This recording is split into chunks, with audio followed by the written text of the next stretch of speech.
Nako, ngayon pa naman ngayon lang to? Ngayon lang nangyari ba to?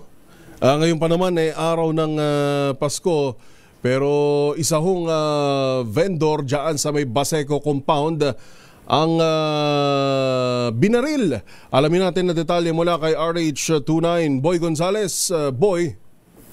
Yuvel, hindi na umabot ng Pasko itong isang vendor matapos na barilin sa Baseco Compound, Barangay 649 sa Port Area, Maynila. Kinilala ng Manila Police District ang biktima na si Rolando Duran, 58 anyos, at ito'y vendor at residente ng Barangay 129 sa Rodriguez Street, Balut, Tondo.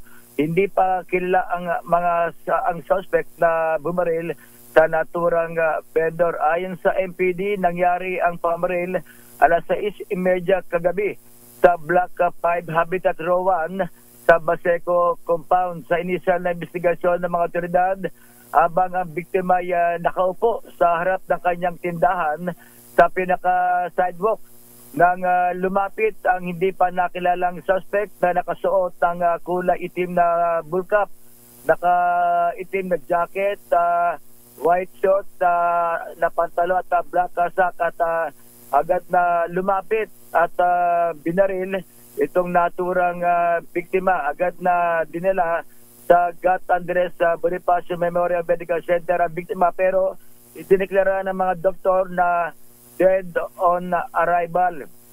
Sa ngayon ay pinaganap na ng mga otoridad ang naturang suspect.